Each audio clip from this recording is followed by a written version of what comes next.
भारत में एक सांप पाया जाता है जिसका नाम है रसल वाइपर। और रसल वाइपर के बारे में बताया जाता है दोस्तों कि ये सांप जिसको भी काटता है तो ये वहां से अपनी जगह को छोड़ देता है, यानी कि वहां से चला जाता है। लेकिन सोशल मीडिया पर एक वीडियो बहुत जोर से वायरल हो रही थी। उसमें होता क्या है, उस वीडियो में बताया जा रहा था कि एक शख्स को रसल वाइपर सांप ने 10 बार से ज़्यादा काट लिया है। लेकिन जब ये वीडियो देखी गई तो इसमें साफ साफ दिख रहा था कि ये सांप अपनी ही जगह पे बैठा था, वहां से गया नहीं था। ये मानिए कि जैसे ये सांप अपनी गवाही खुद देने के लिए बैठा है कि मैंने इसको नहीं काटा है और ना ही मैंने इसको मारा है। और दोस्तों, जब केस का खुलासा होता है तो पता भी यही चलता है कि सांप ने उस शख्स को नहीं काटा और ना ही उसने इसको मारा। अब इस सांप को सफेरे के जरिए पकड़ा गया। वन विभाग के लोगों ने सांप को पकड़ के हस्तिनापुर के जंगलों में छोड़ दिया है। लेकिन जैसे ही ये कहानी खुल के सामने आई तो दोस्तों एक और कहानी खुल के आती है। ये जो हत्या हुई थी, ये हत्या भी उसी शहर में हुई थी जहां पे कि मुस्कान ने अपने पति सौरभ राजपूत को मार के उसको ड्रम में चुनवा दिया था। और यहाँ पे जो शख्स मरा था, जिसके पास रसल वाइपर सांप पाया गया था, उसे भी उसी की पत्नी ने अपने आशिक के साथ मिलके मारा था। दोस्तों, आज की कहानी इसी सांप के ऊपर है कि आखिर ऐसा हुआ क्या कि ये सांप निहत्था निकला और जो मरने वाला है उसकी पत्नी कातिल निकली। दोस्तों, आज की कहानी शुरू करने से पहले मैं बस आपसे यही कहना चाहूँगा कि अगर आप मेरे चैनल पे नए हैं तो चैनल को जल्दी से सब्सक्राइब कर दीजिएगा, ताकि रोजाना शाम को 8 बजे मैं आपके लिए एक सच्ची घटना की कहानी लेकर आ सकूं। नमस्कार दोस्तों, मैं गौरव शर्मा और आप देख रहे हैं गौरव शर्मा सफ़र। दोस्तों, आज की जो सच्ची घटना मैं आपको सुनाने जा रहा हूं, ये सच्ची घटना शुरू होती है उत्तर प्रदेश के जिला मेरठ से। और मेरठ का ही एक थाना लगता है बेहसुमा, और बेहसुमा थाना क्षेत्र के अंतर्गत एक गाँव आता है जिसका नाम है अकबरपुर सादात। दरअसल मैं बात कर रहा हूँ 14 अप्रैल 2025 की सुबह लगभग 5 बजे का समय होगा। एक बच्चा होता है जिसकी उम्र होती है लगभग 6 साल के आसपास। उसका नाम होता है अनिकेत। अनिकेत क्या करता है, वो सुबह ही सुबह 5 बजे के आसपास अपने पिता को जगाने के लिए जाता है। अब जब उसके पिता नहीं जगते तो वो उस चादर को हटाता है जो उसके पिता ने ओढ़ के रखी थी। और जैसे ही वो चादर को हटाता है तो उसके अंदर उसके पिता की बगल में एक सांप बैठा होता है। और जैसे ही चादर हटती है तो वो सांप अपना फन फैला लेता है। और जैसे ही वो सांप अपना फन फैलाता है तो अनिकेत के मुंह से चीख निकल जाती है। और अनिकेत की माँ जो है अंदर अपनी 2 बेटियों के साथ सो रही थी। अब जैसे ही बेटे की चीख की आवाज़ सुनती है तो उसकी माँ दौड़ी दौड़ी बाहर आती है कि क्या हुआ। और जैसे ही वो देखती है कि उसके पति की बगल में सांप बैठा है तो वो भी बहुत ज़ोर से चीखने चिल्लाने लगती है। और दोस्तों, जैसे ही वो चीखने चिल्लाने लगती है तो घर के सारे लोग जाग जाते हैं। और जहाँ तक उस औरत की चीखी चिल्लाने की आवाज़ें जा रही थीं, वहाँ के सभी लोग तुरंत मौके पर पहुँच जाते हैं ये देखने के लिए कि आखिर इनके घर में से चीखने चिल्लाने की आवाज़ें आ रही हैं तो क्यों आ रही हैं। दोस्तों, मैं आपको बताना चाहूँगा कि जो अनिकेत की माँ है उसका नाम है रविता। अब रविता जैसे चिल्लाती है तो आसपास के लोग आते हैं। अब जैसे ही देखते हैं कि वहाँ पे सांप बैठा हुआ है तो लोग उसकी वीडियो बनाने लग जाते हैं। और वीडियो पे शोर मच जाता है कि इस शख्स को, यानी कि रविता के पति को, सांप ने 10 बार से ज़्यादा काट लिया है। और इस सांप का नाम होता है रसल वाइपर।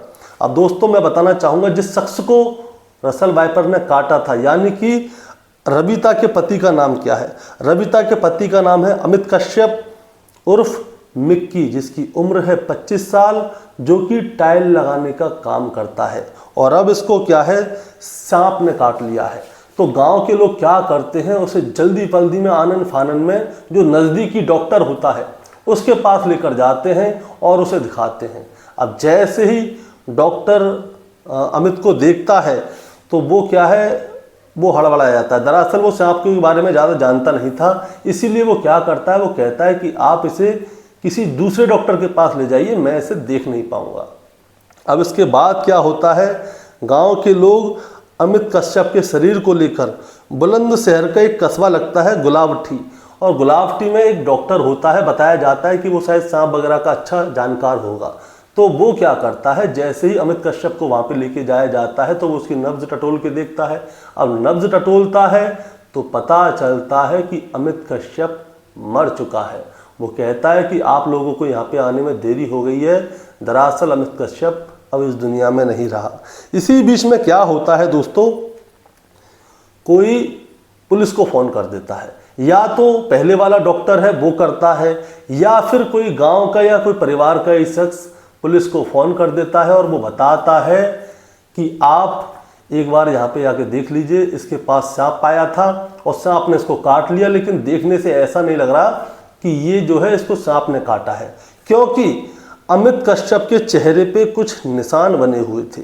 उसकी नाक, गले और कान पर और गाल पे कुछ मारपीट के चोट के से निशान लग रहे थे।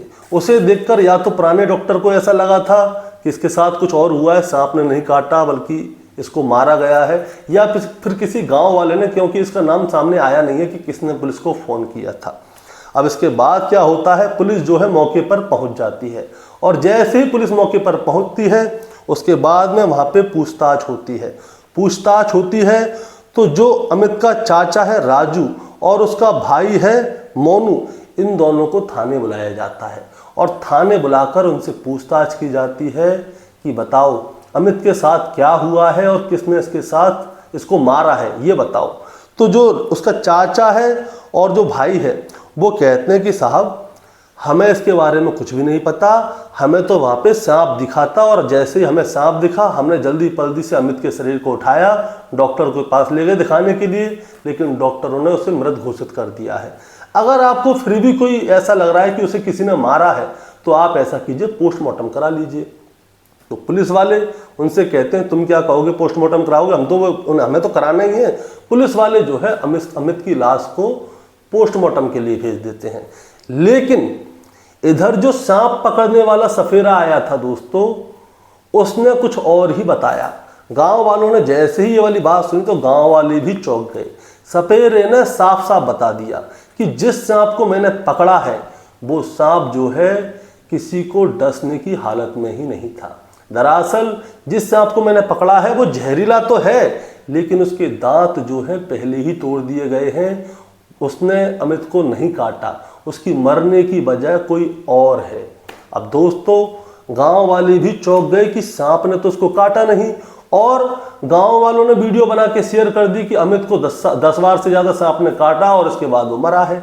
अब इसके बाद क्या होता है दोस्तों, पोस्टमार्टम की रिपोर्ट सामने आती है तो पता चलता है कि अमित की जो हत्या की गई है वो गला दबा के की गई है। अब दोस्तों सभी लोग चौंक जाते हैं कि अमित की हत्या गला दबा के की गई है।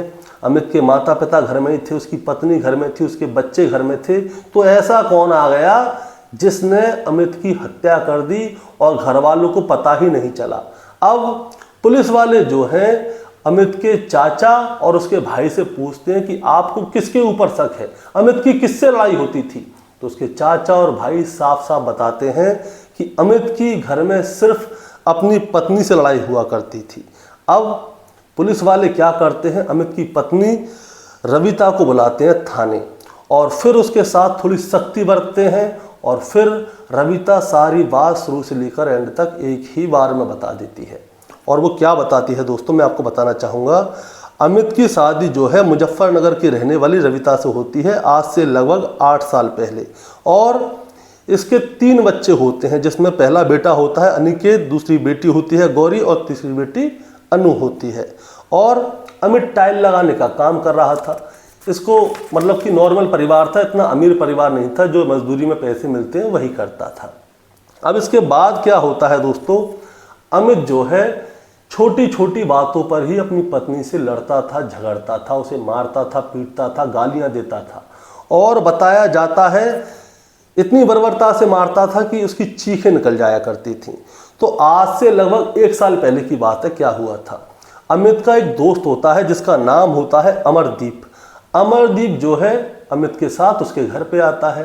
1 बार आ जाता है, 2 बार आ जाता है, 3 बार आ जाता है, 4 बार आ जाता है। उसका आना जाना शुरू हो जाता है, जो कि अमित के साथ ही काम करता था। अब एक दिन की बात है, वो क्या होता है, वो जो है रविता से कहता है कि भाभी आप ऐसा कीजिए, मुझे अपना नंबर दे दीजिए, क्योंकि ये भाई साहब तो मेरा फ़ोन उठाते नहीं है, इनका मोबाइल स्विच ऑफ होता है, कोई काम होगा तो मैं आपसे तो बोल दूंगा, आप इन्हें बता दोगी।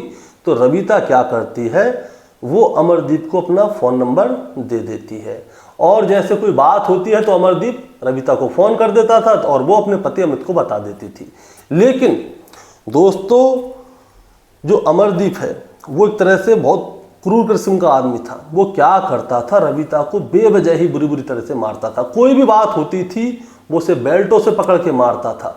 रविता बताती है कि जो उसका पति है अमित, वो उसे पूरा नंगा कर लिया करता था और उसके बाद उसकी पिटाई लगाया करता था। और एक दिन ऐसा होता भी है। अब एक दिन क्या होता है, जो अमित है वो रविता को पूरी नंगी करके मारता है, बुरी तरह से मारता है, और वो वहाँ से चला जाता है। अब इसके कुछ ही देर बाद क्या होता है, अमरदीप का फ़ोन रविता के फ़ोन पर आ जाता है। अब जैसे ही अमरदीप का फ़ोन आता है रविता के फ़ोन पे, तो रविता की आवाज़ जो है थोड़ी लड़खड़ाई सी होती है। अमरदीप उससे पूछता है कि भाभी क्या हुआ, आपकी आवाज़ ऐसी अजीब अजीब सी क्यों लग रही, कोई बात है, कोई परेशानी है? तो रविता उसे अपनी मन की सारी बात बता देती है, और जैसे ही रविता उसे सारी बात बताती है तो अमरदीप को बहुत बुरा लगता है। अब धीरे धीरे करके रविता और अमरदीप के बीच में बातें होना शुरू हो जाती हैं, क्योंकि रविता जो है उसे अपनी बात किसी को बतानी थी। जो दुख था, दर्द था, वो किसी न किसी से कहना था। तो उसे मिलता है अमरदीप। अब क्या होता है दोस्तों, अमरदीप और रविता की बातें होना शुरू हो जाती हैं। जब भी अमित उसे मारता था तो वो सारी बातें जब भी अमित उसे मारता था तो रविता जो है सारी बातें अमरदीप को बताती थी। अब क्या होता है, ऐसे ही कर करके इन दोनों के बीच में प्रेम हो जाता है। और प्रेम हो जाता है तो दोस्तों मैं आपको बताता हूँ, ये बातें जो है लगभग 6 महीने तक फ़ोनों पे चली। अब उसके बाद 6 महीने बाद अमरदीप और रविता जो है प्रेम प्रसंग में लिप्त हो गए। और जब जब अमित अपने घर पे नहीं हुआ करता था तो उसका दोस्त उसकी पत्नी के पास जाता था, उसके साथ संबंध बनाता था, और उसके घर में बहुत ज़्यादा आना जाना हो गया। अब जब बहुत ज़्यादा आना जाना हो गया तो गांव वालों को ऐसा लगता है कि शायद अमरदीप की पत्नी और इसके दोस्त के बीच में कोई ना कोई खिचड़ी पक रही है। गांव में भी ये वाला शोर हो जाता है कि इन दोनों के बीच में कोई ना कोई खिचड़ी पक रही है। अब क्या होता है, तारीख आती है 30 मार्च 2025। 30 मार्च 2025 को क्या होता है, अमित अपनी पत्नी और अपने दोस्त को कुछ ऐसी हालत में देख लेता है जो जिसमें वो नहीं देखना चाहता था और ना ही आज तक उसने कभी देखा। तो होता क्या है, अमित की अपने दोस्त अमरदीप से हो जाती है लड़ाई, और लड़ाई भी बहुत भयंकर होती है। इतनी भयंकर होती है कि अमित जो है अपने दोस्त के ऊपर धारदार हथियार से हमला कर देता है। तो वो हथियार को रोकने के चक्कर में उसका हाथ यहाँ से कट जाता है उसके दोस्त का, और यहाँ पे आते हैं 13 टाँके। अब अमित जो है अंदर से भरा हुआ बैठा था। अब अंदर से भरा हुआ बैठा था तो वो क्या करता है, वो अपनी पत्नी रविता से कहता है कि अपने दोस्त को मैं मार के रहूँगा, बस तू मेरा साथ दे दे, मैं इसे जिंदा नहीं छोड़ूंगा, हम दोनों मिलके इसे मार डालेंगे। अब रविता ये वाली बात सुनती है तो उसके मन में थोड़ा वहम आ जाता है, डर आ जाता है कि ये मेरा दोस्त, वो तो मेरा प्रेमी है अमरदीप, वो मेरे से प्रेम करता है, सारी मीठी मीठी बातें, कभी ऊंची आवाज में बात भी नहीं करता, और जो मेरा पति है अमित, वो उसे नंगी करके मारता था, बुरी बुरी तरह से मारता था, छोटी छोटी बातों पे मारता था। तो रविता को क्या है, डर लगता है कि कहीं ऐसा ना हो कि जो उसका पति है वो उसके आशिक को मार ना डाले। अब दोस्तों मैं आपको बताना चाहता हूँ, अभी 13 अप्रैल की बात है, 13 अप्रैल 2025 की बात है, रविवार का दिन होता है। तो जो अमित है वो अपने पूरे परिवार यानी कि रविता और अपने तीनों बच्चों के लेकर सहारनपुर की महाकुंभरी देवी है वहाँ पे दर्शन करने जाता है। और वहाँ से दर्शन करने के बाद जब जो आता है तो वो रास्ते में रविता से कहता है, जाते समय की बात बताता हूँ, जाते समय क्या होता है, जब वो जाता है तब वो किसी बात पे रविता को मारता पीटता है, और जब वो आता है दर्शन करके तो वो कहता है कि अमरदीप को मारने में तुम मेरी मदद करो, जैसे जैसे मैं कहूँ वैसे वैसे तुम करो।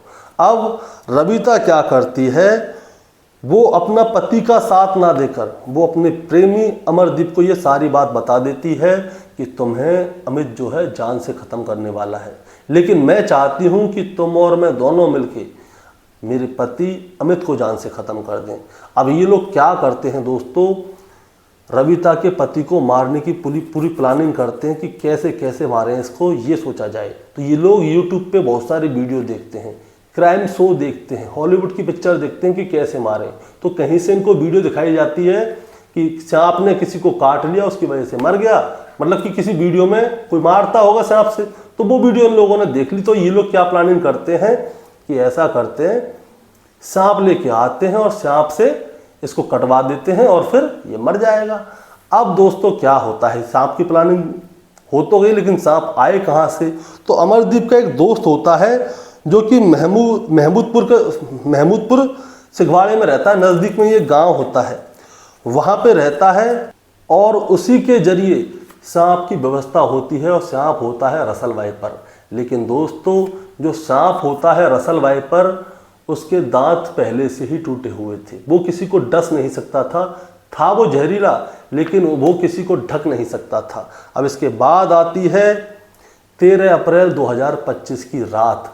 अब 13 अप्रैल 2025 की रात को क्या होता है दोस्तों, जो रविता है उसका पूरा परिवार सो गया था, उसने अपनी बेटी और बच्चों को अपने साथ अंदर सुला लिया था और देर रात को उसने क्या किया, अपने प्रेमी अमरदीप को फ़ोन करके बुलाया और चुपचाप से दरवाज़ा खोल दिया। और जब दरवाज़ा खोला तो उस समय दोस्तों रविता की सास, ससुर, उसके तीनों बच्चे घर में ही मौजूद थे। लेकिन ये लोग इतनी सातिर दिमाग चला के और इतनी शांति से घर में प्रवेश करता है अमरदीप की कोई उसकी आवाज़ को सुन भी नहीं पाता। उसके बाद जो अमित है वो बेड पे सोया हुआ होता है और अमरदीप के हाथ में सांप की पॉलिथीन होती है, वो उसे साइड में रखता है और सबसे पहले वो क्या करता है, वो रविता के पति अमित के गले को पकड़ लेता है और दबाने लगता है। अब अमित जो है वो अपना बचाव करने की कोशिश करता है, लेकिन वो बच नहीं पाता। रविता उसके हाथ और पैरों को दोनों को पकड़ लेती है ताकि वो ज़्यादा शोर ना मचा पाए। उसके मुंह को दबा दिया जाता है ताकि उसकी चीख ना निकल पाए। अगर उसकी चीख उस समय निकल जाती तो उसके माता पिता, बच्चे, कोई ना कोई तो जागता, लेकिन इन लोगों ने इतने शातिर तरीके से उसकी हत्या की कि कोई भी उसकी आवाज़ नहीं सुन पाया। अब इसके बाद ये लोग क्या करते हैं, उसे अंदर बेड पे से उठाकर लाते हैं और बाहर खटिया पर लिटा देते हैं और जो सांप की पॉलिथीन होती है उसे खोलकर उसके बिस्तर पे डाल देते हैं और सांप वहाँ पे उसके बगल में बैठ जाता है। और उसके बाद क्या करते हैं, उसे चादर से ढक देते हैं और उसके बाद अमरदीप दबे पैरों चुपचाप वहाँ से निकल के चला जाता है। और सुबह जब होती है तो लोग देखते हैं कि अमित की बगल में एक सांप है और तभी लोग क्या करते हैं, उसका वीडियो बनाना शुरू कर देते हैं और कहते हैं कि एक शख्स को सांप ने 10 बार से ज़्यादा काटा है। लेकिन सारी प्लानिंग धरी की धरी रह गई। अब धरी की धरी कैसे रह गई, रविता ने सोचा कि जिस तरह से क्राइम फिल्म में वो बच जाता है कातिल, वैसे ही ये बच जाएगी। लेकिन जो उसकी नाक पर, गले पर और उसके गाल पर चोट का निशान था वो किसी ने देख लिया था, या तो उस डॉक्टर ने देख लिया या फिर किसी गांव के ही किसी शख्स ने देख लिया। और जो सांप सुबह देखा था उसके बारे में लोगों को पता चला कि इस सांप का नाम रसल वाइपर है, ये जहरीला सांप है और ये काटने के बाद अपनी जगह छोड़ देता है, वहां से चला जाता है। लेकिन ये सांप वहीं पे बैठा हुआ था और उसे देखकर ऐसा लग रहा था कि जैसे वो अपनी गवाही खुद देने के लिए बैठा है कि देखिए मैंने इसको नहीं काटा, मेरे को तो फंसाया जा रहा है। और हकीकत में उस सांप को फंसाया ही जा रहा था और उस सांप को हस्तिनापुर के जंगलों में छोड़ दिया गया है। दोस्तों इस कहानी को सुनाने का मतलब आपको परेशान करना या विचलित करना बिल्कुल नहीं है, बस आपको बताना है और जताना है। बताना और जताना ये है कि आजकल की महिलाओं को ना जाने क्या हो गया है।